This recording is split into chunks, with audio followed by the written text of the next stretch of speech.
All right, let's dive in. Today, we're going to put on our detective hats because we're going to learn how to look past all those flashy headlines and big, shiny numbers to figure out what is really going on inside a business. You know the story, right? A company shouts from the rooftops about its record-breaking sales, and everybody just assumes they're crushing it.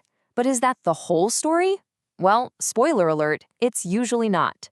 The most important clues are often hiding just beneath the surface. And yeah, this slide just nails it. That amazing headline, sky-high revenue, can easily be a smokescreen for a much darker reality. Like a company that's drowning in debt, or even crazier, has profits that are just vanishing. See, the raw numbers alone, they just don't cut it. So how do we get to that hidden truth? Well, we become financial detectives. And you know, every good detective needs a toolkit. For us, that tool is called ratio analysis. This is how we're going to crack the case and find out what's really going on. Think about it this way. A company's financial reports are kind of like a patient's medical chart. It's just a bunch of numbers. It takes a doctor to analyze that chart to give a real diagnosis. And that's exactly what we're about to do with these key financial ratios. Let's start with the big one. This is the ratio that investors watch like a hawk, return on capital employed, or as everyone calls it, ROCE. And believe me, there's a very good reason it's considered the king of profitability ratios. The idea here is actually pretty simple. ROCE tells us how good a company is at turning money into more money. The capital employed part is just all the cash that's been invested in the business long term, from shareholders and loans. So, a higher ROCE means the company is super efficient at making profits from that pile of cash. Okay, making a profit is great, but it means nothing if you can't even survive till next week. That brings us to our next clue, liquidity. This is all about short-term survival. Plain and simple, does the company have enough cash right now to pay the bills that are due right now? And a fantastic tool for checking this is the current ratio. It basically compares the stuff a company owns that can be turned into cash quickly versus the bills it has to pay soon. Now, the sweet spot is somewhere between 1.5 and 2. If it's too low, you're in the danger zone, you might not be able to pay your suppliers. But here's the twist. If it's too high, it means you're just hoarding cash that you should be investing to grow the business. So we know the company can survive the week. But what about its long-term risk? Our next tool is gearing. This tells us how much the company is relying on borrowed money. Is it running on its own steam, or is it propped up by a huge mountain of loans? As a rule of thumb, anything over 50% gearing is considered pretty high risk. And look, high gearing is a total double-edged sword.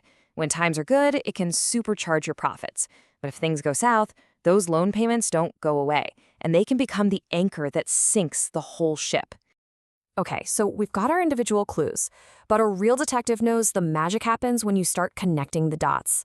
So let's look at a classic case of how comparing two different ratios can reveal something that's totally hidden. On one hand, we've got gross profit margin. This tells you how efficiently the company is actually making and selling its product.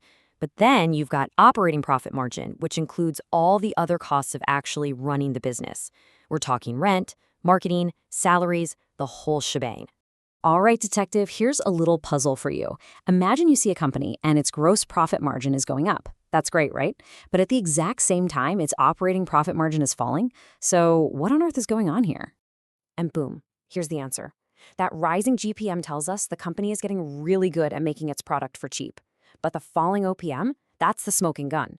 It reveals that the company's overheads, all those other costs, are spinning out of control and just eating up all the profit. The business is leaking money, and we just found the leak. But what if the clues themselves can't be trusted? I mean, in every good detective story, there's a plot twist, right?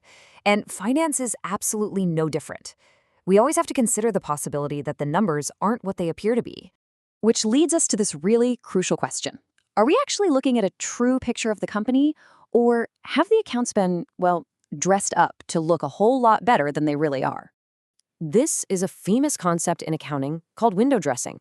And here's the crazy part. It's often perfectly legal. It's basically the art of presenting your financial accounts in the most flattering way possible without technically breaking any rules. A classic example? A company might sell off one of its big office buildings right before the end of the financial year. Why? It gives them a huge, sudden injection of cash, which makes their liquidity ratios look fantastic. But then, The very next day, they lease that exact same building back. So nothing has really changed for the business, but the numbers sure look a lot prettier. As a detective, you've got to watch out for these tricks. And that brings us to the final, really critical limitation you have to remember. All of these ratios are backward-looking. They're a snapshot of the past. Think of them as a rearview mirror, not a crystal ball. They tell you where a company has been, but they offer absolutely no guarantee of where it's going. So, with all of this, how do we make a final call? Well, a good detective never, ever relies on a single piece of evidence. You have to combine the quantitative clues, that's all the numbers, with the qualitative side of the story. The numbers can't tell you if the management team is brilliant or if they're reckless. They don't measure customer loyalty or what your biggest competitor is planning to do next month. And these things, the human factors, they are absolutely essential for understanding the complete picture. To pull this all together, you can use a simple checklist like COSIT. This forces you to look beyond the raw numbers and ask bigger questions about the wider context. You look at the cost, the objectives, the competition, what information you might be missing, and the time frame. It's how you go from just being a number cruncher to making a really smart judgment. And that really is the most important point of all.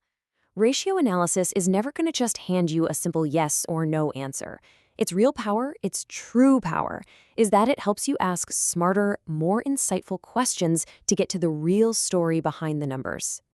So now, the magnifying glass is officially in your hands.